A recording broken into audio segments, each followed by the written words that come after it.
Well, I think that if someone was to properly look at the works of like all the great Greek historians, Hippocrates, Herodotus, they'll see the influence that Africa had on Europe as a whole throughout the period of ancient Greece.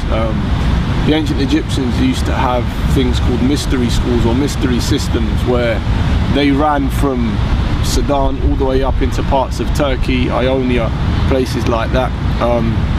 And what used to happen there was people used to go and learn, or certain people, if they were lucky enough, used to go and learn a lot of the information, like the term, what the Egyptians used to have is the term neo. So a neo was known as a student, or a neophyte was known as a student, somebody who would go and learn, but they'd learn orally. So hence that's why Socrates never wrote anything down. I think a lot of people know the fact that the term know thyself is attributed a lot of the time to Socrates, but in actual fact, if you go to certain temples in Egypt and in parts of East Africa, you'll see the term inscribed, and it predates Socrates and any of those guys. So it goes to show you where he was getting taught. But for me, it's prevalent throughout a lot of Greek history how the ancient Greeks, how revered the Ethiops, which meant of the burnt face, how revered they actually were. And over periods of time, it's become kind of taboo to associate anything wise, knowledgeable, philosophical, intellectual with Africa, and that's what a lot of European historians and academics find hard to digest, is the fact that these guys, from Socrates to Plato to Aristotle to Herodotus to Hippocrates, all these guys, they were taught or influenced by the teachings of black Africans, ancient Egyptians.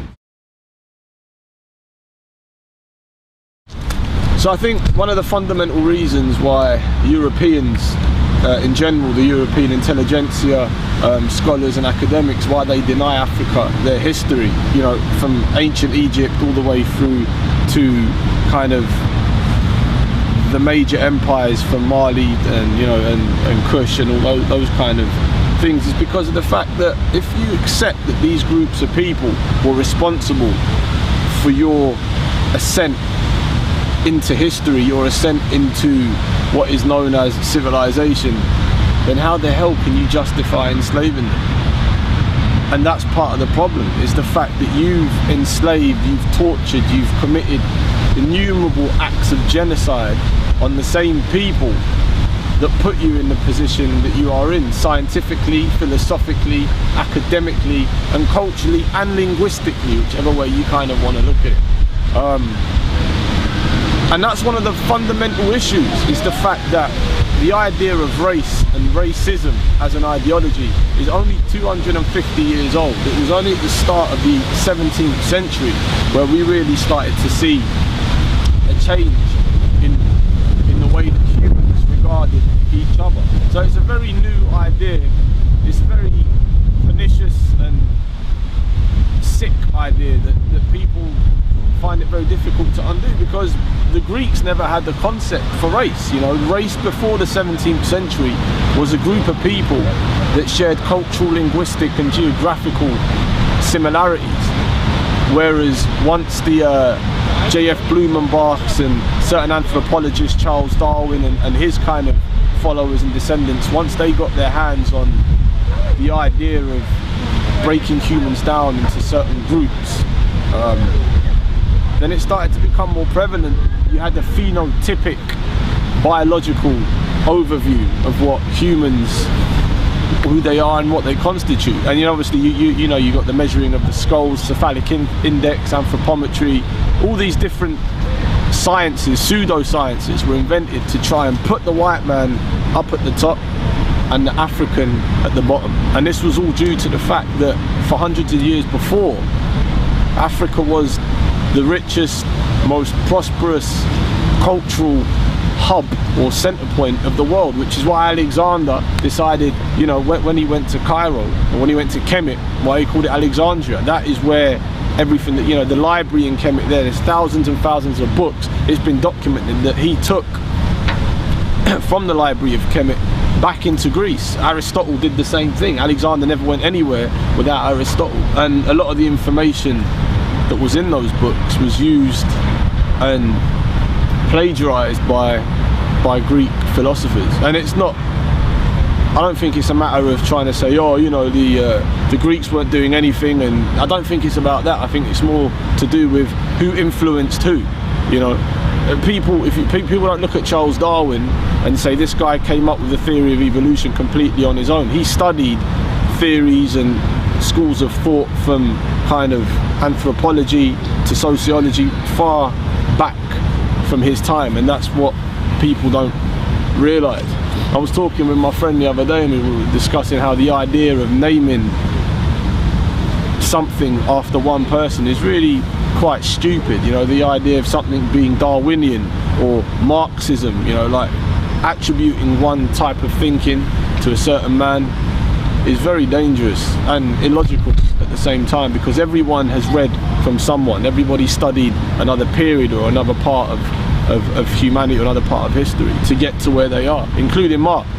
Africa and China had the idea of democratic sharing for thousands of years before Marx and Engels decided to sit down and coin the term, you know, communism.